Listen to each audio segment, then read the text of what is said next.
So welcome everyone to our family communication webinar. And I am Mara McLaughlin. I am the owner and lead facilitator of IRL Social Skills. My background is as a speech language pathologist. I worked in the schools for over 12 years, and I am a member of the Oregon Commission for Autism, appointed by the former Governor Kate Brown.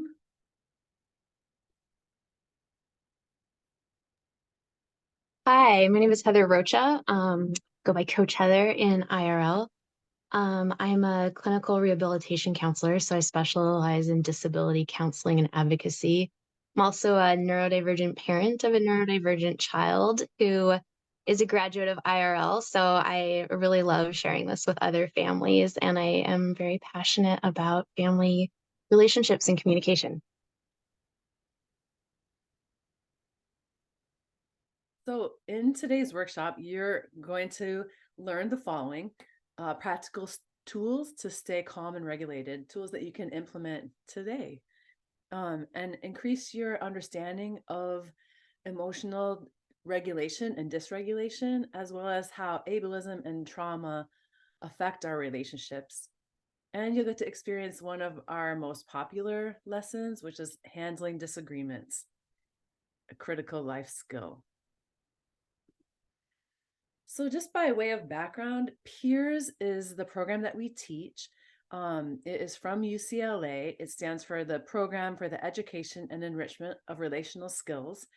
And this is the only evidence-based parent-mediated social skills curriculum available for autistic and other socially struggling teens, young adults, and their parents or caregivers. This is noted to be the only evidence-based program available by the University of North Carolina's National Clearinghouse for Autism Standards and Practices as of December 2020.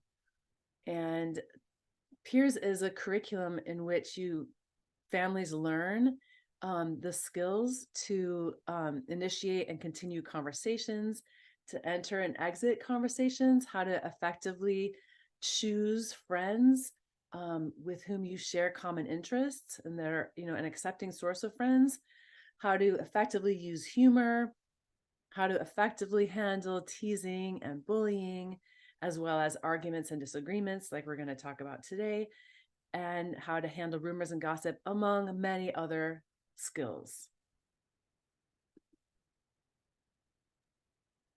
Great. So we're going to be talking about the nervous system here in a minute. But first of all, this question here, how do I stay true to myself and still be in connection with others, really is the core question on our human relationships. And what we're basing the values of this class on is this idea that in order to have healthy relationships, it needs to be a situation where we can both be true to our own wants and needs and values, and also the other person can be true to their wants and needs and values, and we can relate with each other.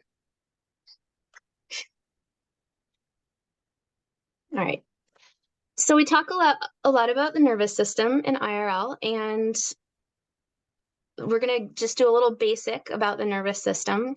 In our classes, we provide neuroscience-backed nervous system education. So we're talking about the relationship system, since it's so formed and founded in relationship even before we are born. When we're in sympathetic, which is that fight, flight, freeze and avoid, our nervous systems are focused on surviving a threat. And it takes us away from social engagement. Our nervous system will naturally fluctuate between these states. It's something that sets off our threat response is a large enough threat, and or if the threat continues ongoingly over time, it can train our nervous systems to be on frequent or even constant alert for threat, even when there isn't a threat or the threat is lower. That can really impact our relationships. So why do we need to learn this? Co and self-regulation is something that we teach in IRL. So co-regulation is our nervous systems regulating off of each other, and self-regulation is my ability to keep my nervous system regulated so that I can engage. The job of our nervous system is to take in and communicate information to the rest of our body to keep us alive. And its job is survival. And if you can see here on the graphic, it shows like when we're in that sympathetic or fight, flight, or freeze, avoid, that's where a lot of us tend to be when we're in a disagreement. And it can either lead to us staying in that state or going into that numb, collapse, shut down. So we're going to look at some ways to move up the ladder towards that safe, social, and engaged.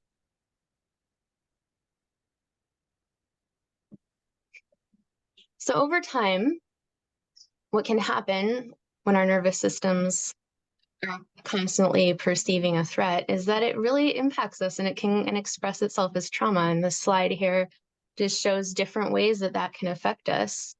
Biologically, it impacts our entire body. Sensationally, we see this with a lot of our teens and young adults in IRL that, over time, there's a shutdown, and it can be challenging to even notice and feel body sensations. Behaviorally, this is one we're going to look at a little bit more today.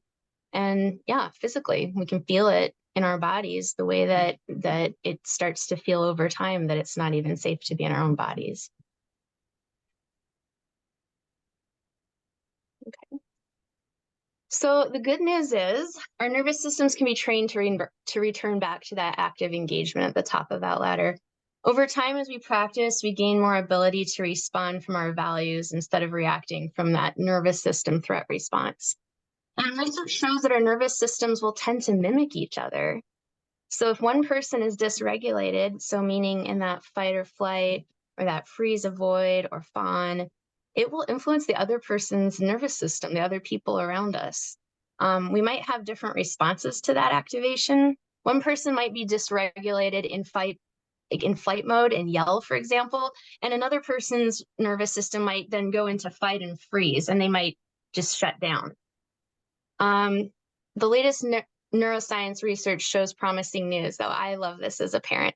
The person whose nervous system has the higher resilience, so that means the person who has the skills to stay regulated or return back to that regulated state more quickly, that nervous system tends to have more influence to help the other person regulate.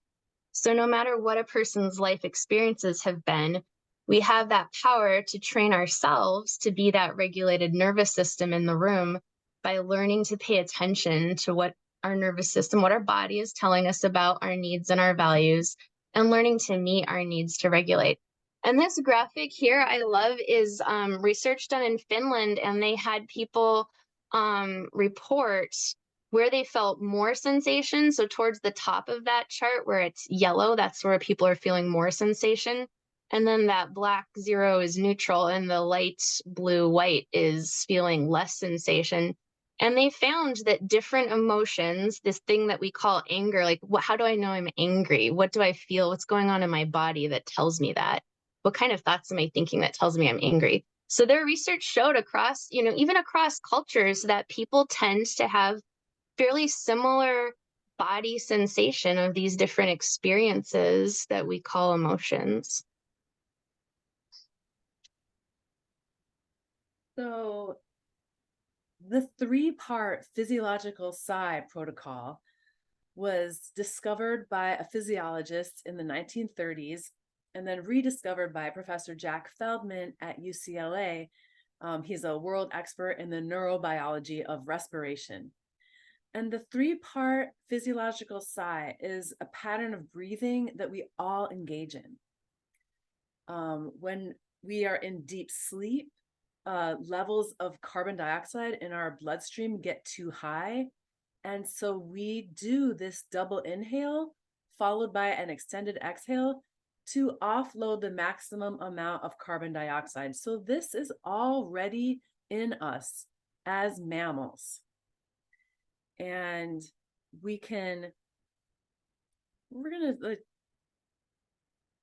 gonna practice this together. So people who are sobbing and lose their breath, they do a double inhale and an exhale, like that. And this relaxes us because it offloads all that carbon dioxide. We get stressed as carbon dioxide builds up in our bloodstream, and it's kind of a double whammy. We also observe this in animals. If you've ever, you're sitting on the couch next to your dog and your dog does this like, and you're like, what is wrong?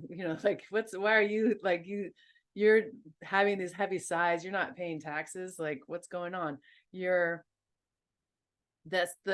dog is having that offload of carbon dioxide. So the 3-part physiological sigh is where we breathe in through the nose, and then we take that second little inhalation through the nose, and then we blow out through the mouth. And that the alveoli are little sacs inside of our lungs. They inflate, right?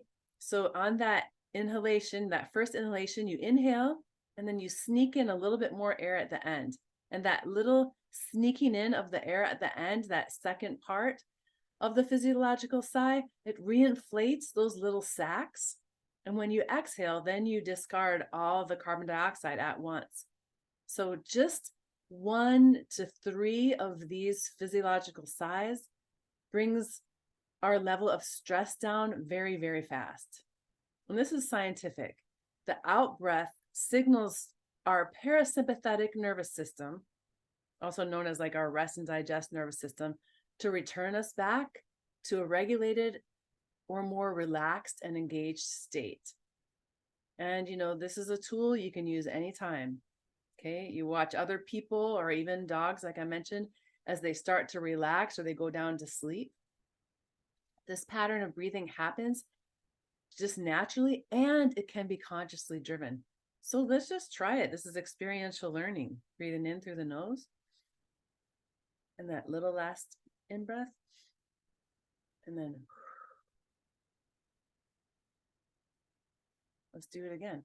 Breathing in through the nose.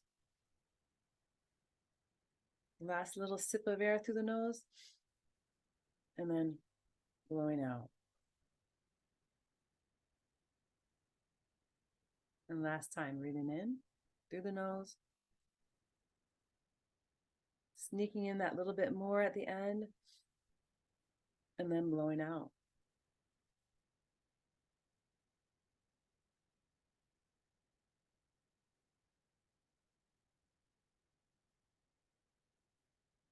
And now looking back at this image and doing your own body scan. How do I feel now after practicing the 3-part physiological sigh? And just notice. And this is something that we teach and we practice in our class. This is it. It doesn't work if you don't do it. Well, I mean, it does work, just not for you. So, and the more you're able to like catch yourself in the moment, like, oh, I need to do that 3-part breath. And even by you doing that yourself, you're modeling that, the other nervous system in your vicinity is going to catch on to that, because our nervous systems are all connected.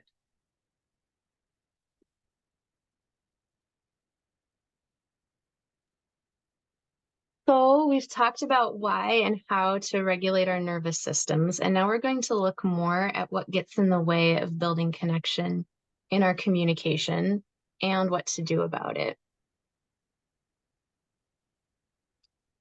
So parents may have learned ways of communicating from our childhood that may or may not be effective. Very often in families and or in school, we're taught a power over relationship style. So that means someone wins and someone loses. The goal of effective communication and healthy relationships is power with, or that win-win, like let's find something where we can all get our needs met and where we're honoring everyone's values.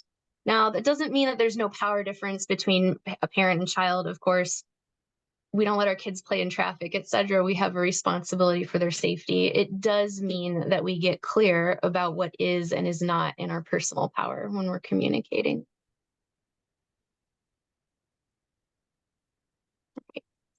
So we do have power over our own responses. We have power to regulate our own nervous systems, and we have the power to heal our own thoughts and emotions. We can't really control each other, and a lot of communication breakdowns happen when we try. But we do have a lot of influence over each other in families.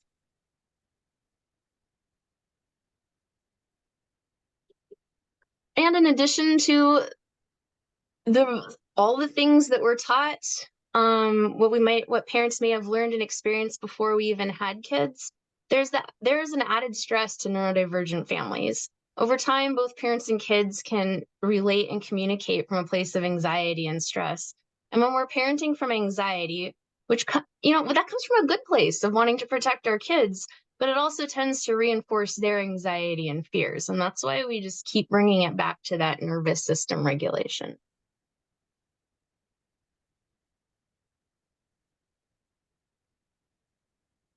So we talk about compassion as the basis for both healing and building new healthy relationships. So that's compassion for ourselves and compassion for others. If we look at the root words of compassion, it's kam, which is with, and pati, which means to bear or suffer. So it really means to be with someone in their suffering and help them to bear it. And when we're in that regulated or parasympathetic nervous system mode, that's when we're in touch with our values and our compassion. So if we're sensing ourselves getting into that more activated, dysregulated like state of fight, flight, or freeze, avoid, or fawn, fawn is where we give up our own needs to meet or please someone else. When there's a power over dynamic, sometimes people will tend to either move towards the power over, or there can be a tendency to take the power under role, and that's what we're calling fawn. So when we're noticing that happening, that's a time to take a pause from engaging and even take a break if we need to, and get back in touch with our compassion for that other person before we re-engage. So we're going to do a quick activity to help really get in touch with that feeling. All right. So we'll just take a moment. I'm going to take a deep breath in. And then a long, slow breath out. And if you want, just take a moment to look around the room and see where your eyes want to land, or if they want to close. We'll just take a minute and feel the air going in and out. And think of someone that you really love, whether it's a family member or a beloved pet, something that brings up that feeling of loving kindness or compassion in your body. Just take a moment to really notice the sensations that come up. Where do you feel that in your body? Are there any colors associated with it? Are there any visual images? Any words?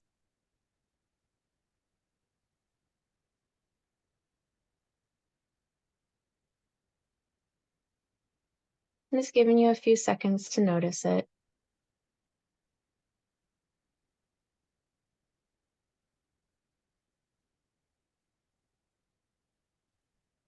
And where that is in your body,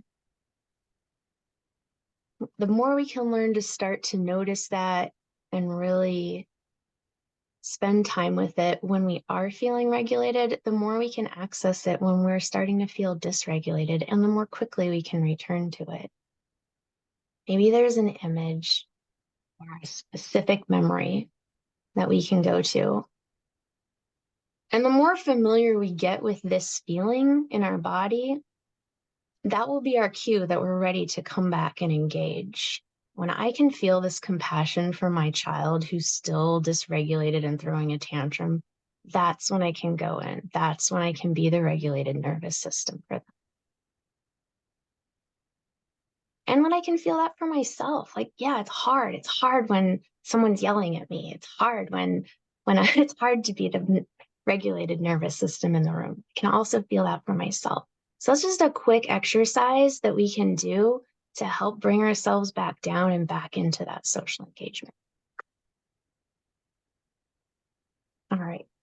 So our natural state when we're not in a stress response is an open, curious scanning of our environment. That's when our nervous system is, we're alert, we're looking around, and we're curious about it. When we bring this to our communications, we're not judging someone, we're just noticing any story that we might be telling ourselves about the situation or about them. We really can't read someone else's mind, but we tend to kind of think we can. And then we'll tend to react based on that. When we're curious about why someone is doing what they're doing and what need they're trying to meet with their actions, we can ask ourselves, like, what need do we have related to what they're doing? And that's when we can engage more effectively.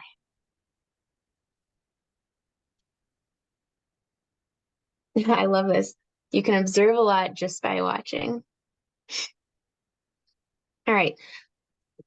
So we do this, we start every IRL class with one of these exercises. And the more we train ourselves to have that kind of compassion or to notice and spend some time with it in our bodies, just the more easily it comes to us. So like Mara said, if we do the physiological sigh once, we might feel a little better. If we do it every day, over time, it's like building any other muscle in our body. Over time, it will train our bodies to be more quickly go back to that.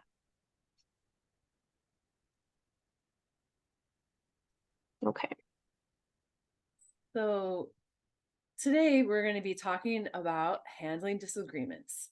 And we know that arguments and disagreements, and if you're in a relationship with anyone for any length of time, you are going to have an argument or a disagreement. It is just a fact. And occasional arguments that aren't too explosive shouldn't have to end relationships, right? Because we know that occasional disagreements are common, it's important to know how to manage them. And, when we teach this class, we get a lot of parents saying, this should be like, I should, this is like really great class, I need to share this with my husband, or I could use this with my wife, and it is true. Like many of the skills that we teach in our classes, through the peers curriculum, anyone could benefit from the instruction in this area, no matter your neurotype. And so we know that, disagreements, if they're not like too often and too explosive, they shouldn't have to end relationships. And we do need to know how to manage them, right? And there's basically two positions that we, find ourselves in when we are when it comes to disagreements. Someone might be upset with us and we have to respond to the disagreement, or we might be upset with someone where we have to bring up the disagreement. So let's start by talking about what to do when someone is upset with us and we need to respond to a disagreement. So, we know that, people get into disagreements with their friends. This is true. And with their partners and with their children. Do disagreements have to end your relationship if they're not too frequent and too explosive? No. Okay, but you have to use some skills. And we'll be taking a look at how we should respond to a disagreement. First, when someone that we're in a relationship with is upset, the wrong way to respond to a disagreement would be, yelling at the person, storming away, getting defensive, right? Been there, done that. And it's ineffective. And, we keep saying effective because being effective is doing what works. So the first step for responding to a disagreement is to keep your cool, okay? And this means you need to stay calm and don't get upset. We can do this by the by the physiological sigh that we just learned. That's one way that we can keep our cool. We can, count silently to 10. We can take some time to cool down before we talk, maybe a walk around the block. Because, what could be the problem with losing your cool during a disagreement? Well, if you lose your cool, you may end up saying something that you regret and ruining your friendship or relationship. You may make it worse. The next step for responding to an argument or a disagreement is to listen. Okay. That means if someone is upset, you need to listen before you share your side. And listening is an underrated social skill. Um, yeah, it's a really important part of communication, and it helps us to understand the other person's perspective. The next part of responding to a disagreement is to repeat back what they said to let them know that you're listening to them. And it's important to repeat back what the other person said because it shows them that you're listening. It makes them like know that you care. It makes them feel heard, right? We all want to be seen and heard. And it shows that you have empathy for their feelings. And, and if we, have like trouble, maybe with like slowed auditory processing, if we have trouble repeating exactly what a person has said, we can use a sentence stem like it sounds like, it sounds like you're upset. It sounds like you're angry. It sounds like your feelings are hurt because I hurt your feelings, right? And repeating what the other person said is a type of active empathic listening. If you don't repeat what they said, they don't know that they've been heard. And the argument doesn't tend to be over. Saying it sounds like is one way to repeat what the person said, but if you can do better than that, then like go ahead, do it in a different way. But that's just like a way that it works, it sounds like. The next step in responding to a disagreement is to explain your side. Many people will jump to this step first, but you need to wait until you've kept your cool, listened, and repeated what they've said. When you're explaining your side, you should avoid telling the other person that they're wrong, right? Because that's ineffective. Instead, you calmly explain your side of the story. The problem with telling the other person that they're wrong is that this will only upset them and escalate the argument or disagreement. They are not likely to agree with you, and they will most likely get more upset with you, right? And when you're explaining your side, you also want to use I statements. I statements, start with I think or I feel. You statements are those that, begin with you did or you make me feel. The problem with using you statements instead of I statements when you're trying to explain your side is that you statements make people defensive. I statements are less offensive because they focus on your own feelings and they don't place blame. And some examples of I statements would be, I didn't mean to upset you. I think this is a misunderstanding. I feel like this was a miscommunication. Those are some examples.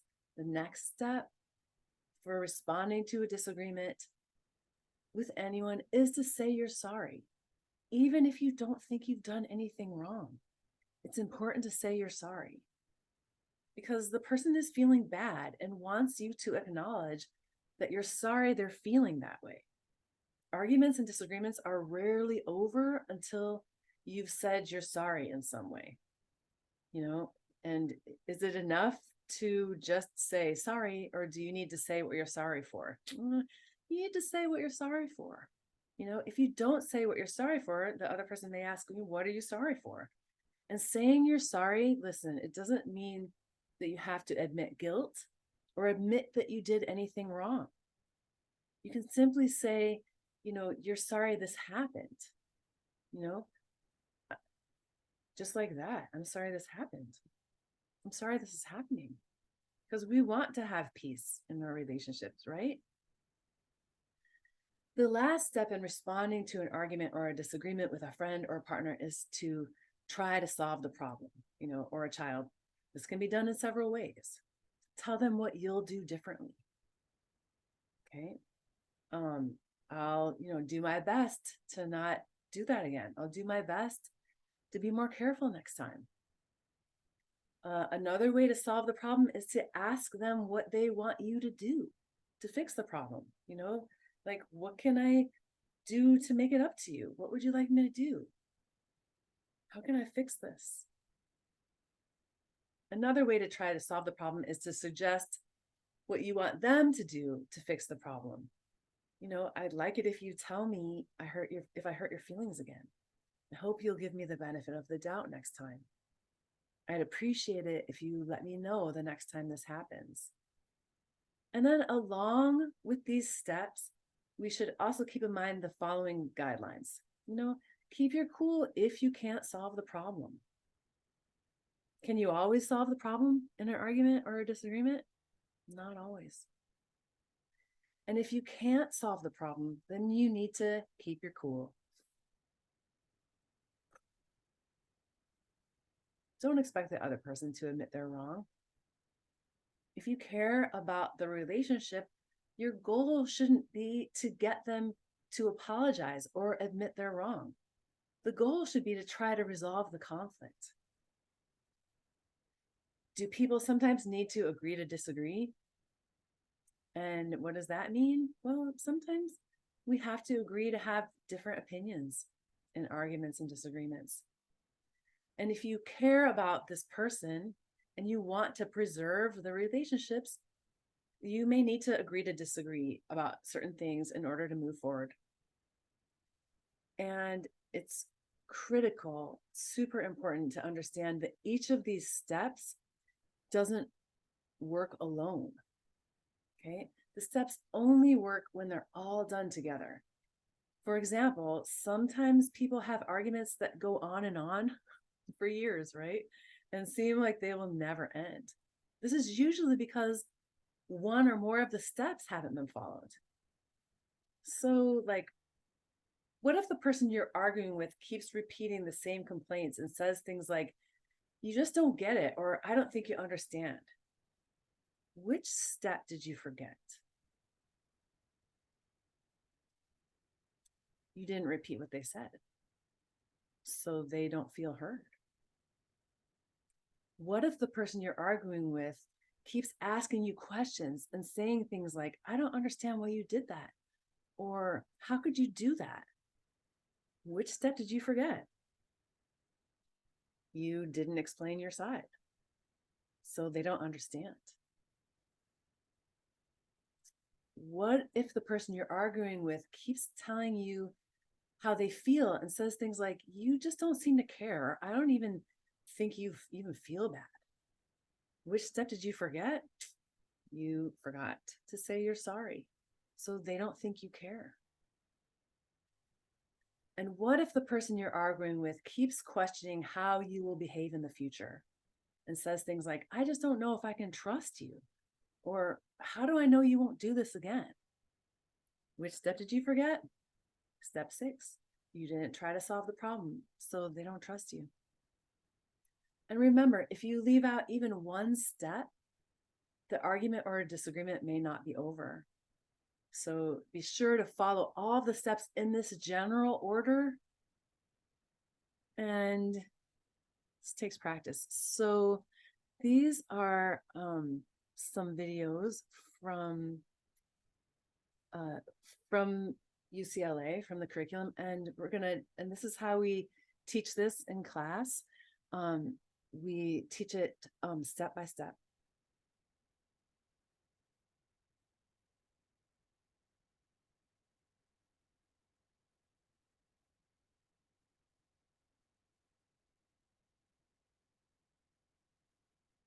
Alina, where were you this weekend? We were supposed to hang out and go to the movie, and I went and I waited for you, and you completely stood me up, and I ended up staying all alone on a Friday night. It completely ruined my night. Like, I don't understand what happened.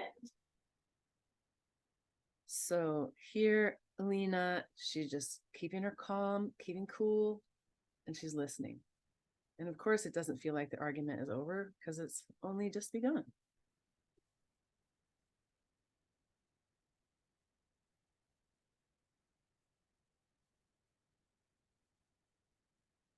Alina, where were you this weekend? We were supposed to hang out and go to the movie, and I went and I waited for you, and you completely stood me up, and I ended up staying all alone on a Friday night. It completely ruined my night. Like, I don't understand what happened. It sounds like you're really upset. So Alina kept her cool. She listened and she repeated by using that stem. It sounds like you're really upset. Does it feel like this argument is over? No, because it is not. Oops. Nope. Sorry.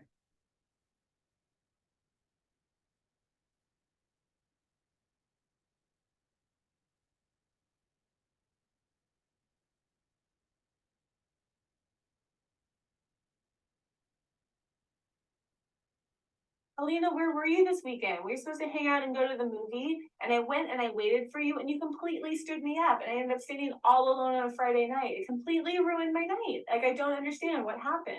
It sounds like you're really upset. I am really upset. Like, I turned down other plans so that we could hang out and catch up, and I wanted to see what you've been up to. And then I ended up just doing nothing on a Friday night except for like standing alone and watching people like stare at me. Well, what happened is that I actually lost my phone this weekend, and you know how my calendar and my contacts and everything is in my phone, and I actually thought that we had plans to hang out this weekend, not last weekend.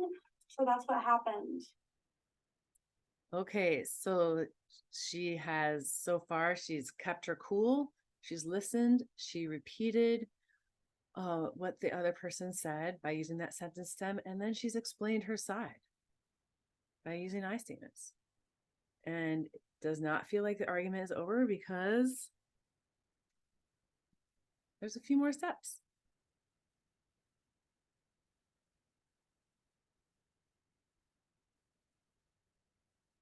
Alina, where were you this weekend? We were supposed to hang out and go to the movie, and I went and I waited for you, and you completely stood me up, and I ended up standing all alone on a Friday night. It completely ruined my night. Like, I don't understand what happened.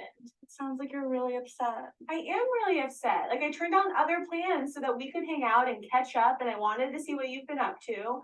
And then I ended up just doing nothing on a Friday night except for like standing alone and watching people like stare at me. Well, what happened is that I actually lost my phone this weekend, and you know how my calendar and my contacts and everything is in my phone, and I actually thought that we had plans to hang out this weekend, not last weekend. So that's what happened. I mean, I didn't need my calendar to remember we had plans. Like, we talked about it, and I've been looking forward to it all week, and I really wanted to go. So like, it doesn't make me feel better that you just didn't remember that we had plans. I'm really sorry that this happened. So she kept her cool. She listened. She repeated. She explained, and she said she's sorry. I'm really sorry this happened. Okay, the argument is still not over. Oops.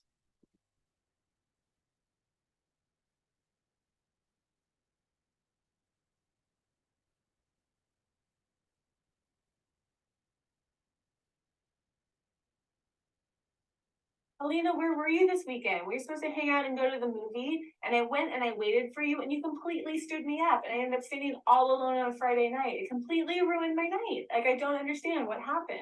It sounds like you're really upset. I am really upset. Like, I turned down other plans so that we could hang out and catch up, and I wanted to see what you've been up to.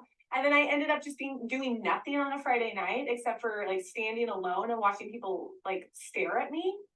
Well, what happened is that I actually lost my phone this weekend, and you know how my calendar and my contacts and everything is in my phone, and I actually thought that we had plans to hang out this weekend, not last weekend. So that's what happened. I mean, I didn't need my calendar to remember we had plans. Like, we talked about it, and I've been looking forward to it all week, and I really wanted to go. So like, it doesn't make me feel better that you just didn't remember that we had plans. I'm really sorry that this happened. I mean, I'm sorry too. It was a really bad Friday night. Well, listen, it sounds like you haven't seen the movie still, and I haven't seen the movie either, and I would really love to make it up to you and go this weekend if you still want to, and this time I'll totally be there. I'm really looking forward to it. So would you want to go this weekend maybe? Maybe, I'll think about it. And so Alina went through all the steps, and finally, she came to a solution to the problem. And it does feel like the argument is over. And something that we know about rupture and repair in relationships is that if we can successfully repair a rupture, our relationship can be even stronger than it was before.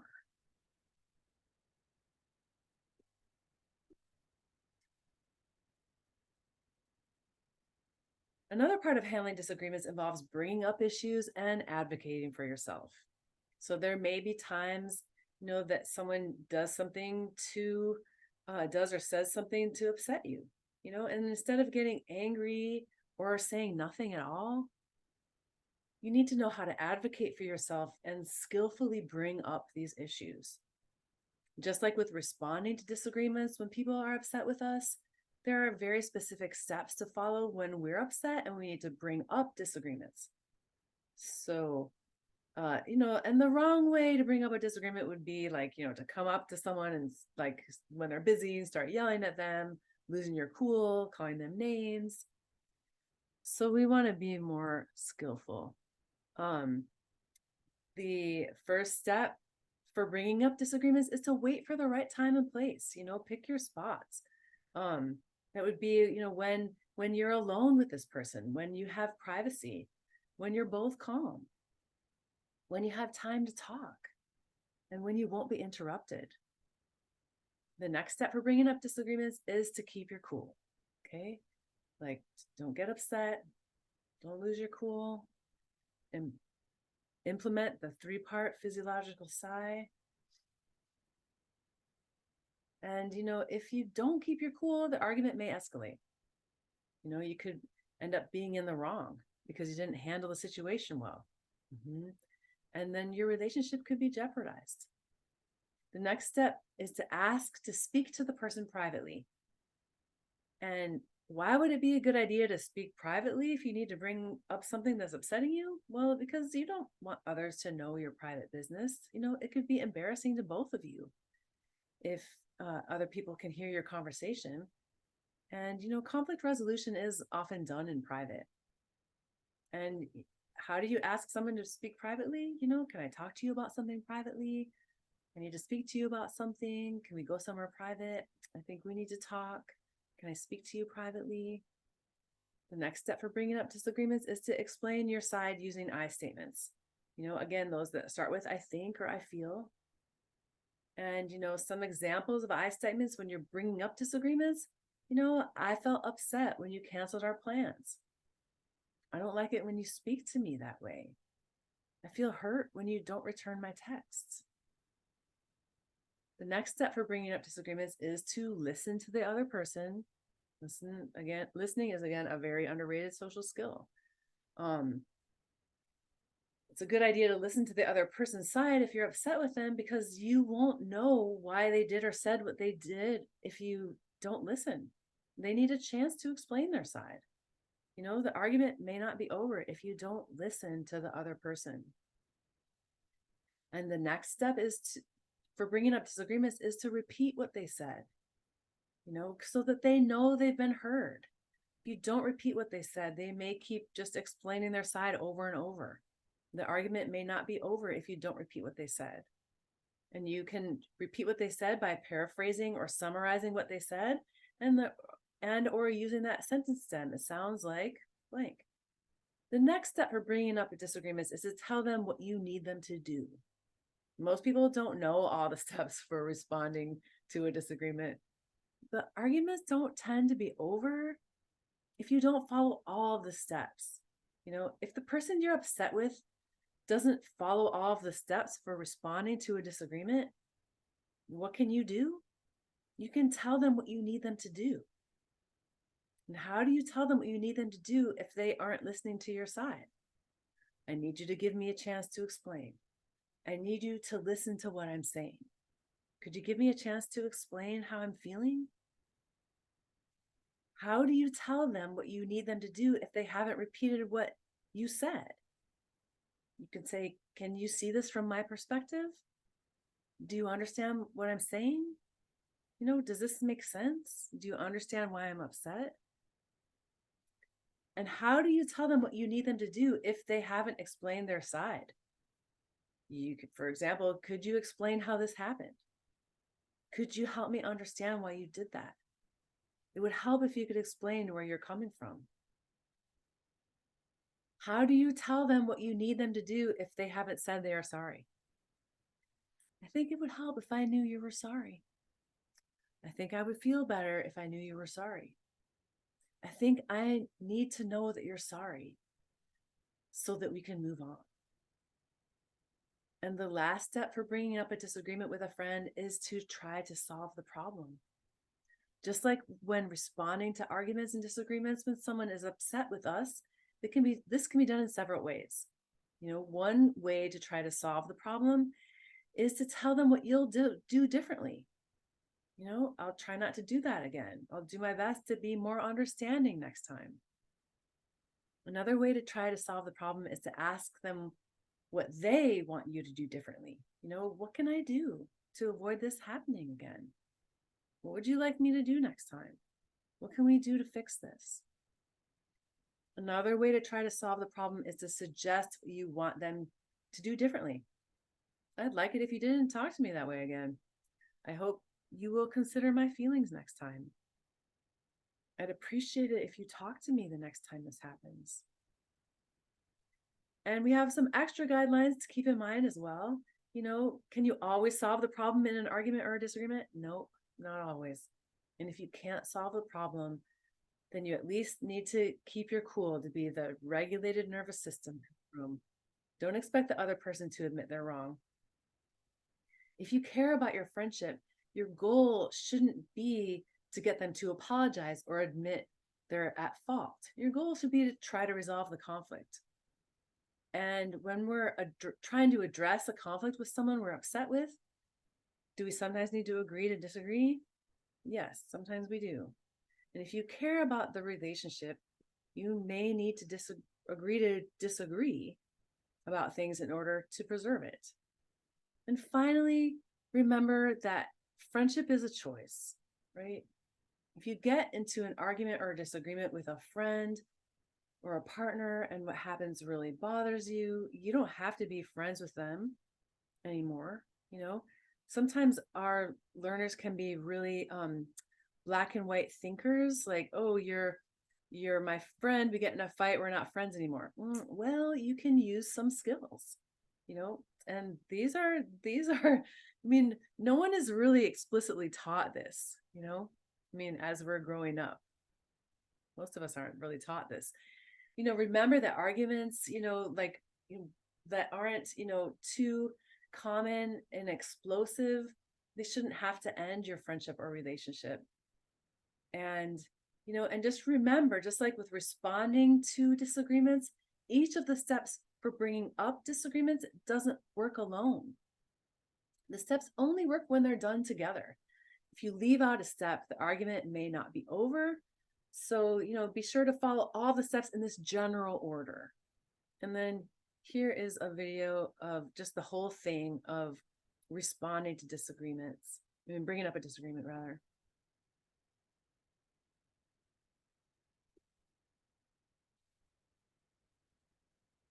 So I think we're both on our break, and I was wondering if I could talk to you about something privately. Yeah, sure. Okay, so I just heard that you've been talking about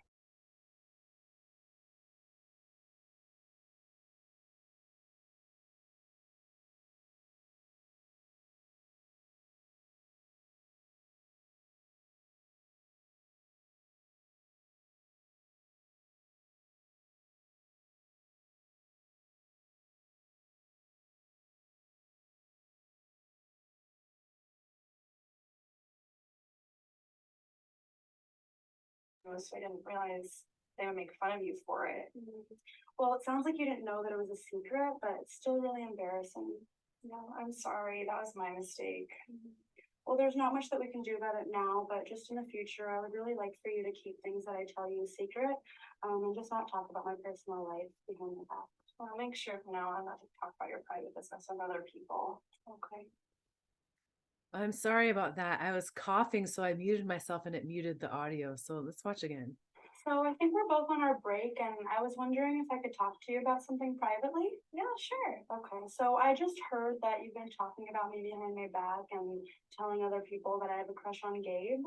And I'm just really upset because that was a secret and that's my own personal business. And I just don't want everyone talking about me behind my back. Yeah, it sounds like you're really upset with me. Yeah, I'm really upset just because, it was a secret. And when I told you that, I thought that you would keep it that way. And I'm just upset that other people are talking about me and just kind of talking about my business, and it's my personal life that I don't want other people to know about. I didn't realize it was a secret. I thought other people knew, so I didn't realize they would make fun of you for it. Well, it sounds like you didn't know that it was a secret, but it's still really embarrassing. No, I'm sorry. That was my mistake. Well, there's not much that we can do about it now, but just in the future, I would really like for you to keep things that I tell you secret, and just not talk about my personal life behind my back. Well, I'll make sure from now on not to talk about your private business with other people. Okay. So Alina followed all of these steps. Alina is the one, on the right who's bringing up the disagreement. She waited until they had some privacy. She kept her cool. She asked to speak privately. She explained how she was feeling. She listened to Jordan explain herself. She repeated that back. She told Jordan what she needed and offered up a solution to the problem. And it does feel like the argument is over. Oops, sorry. So that is just like a little sample of one of our classes. If we were in a real class with our teens or young adults, we would be in two separate Zoom rooms, right? And our teens would actually be practicing these skills with the coaches, or our young adults would actually be practicing these skills. And then, the homework for the family is to practice handling a disagreement, if it actually, if a disagreement comes up, because, ruptures happen all the time, they happen all the time, and they could be about some little thing, or they could be about something big. And, we encourage like practicing using something benign, some benign disagreement, just so you can get in the groove of practicing these steps. And yeah, so what are your questions? I'm going to go ahead and stop my share.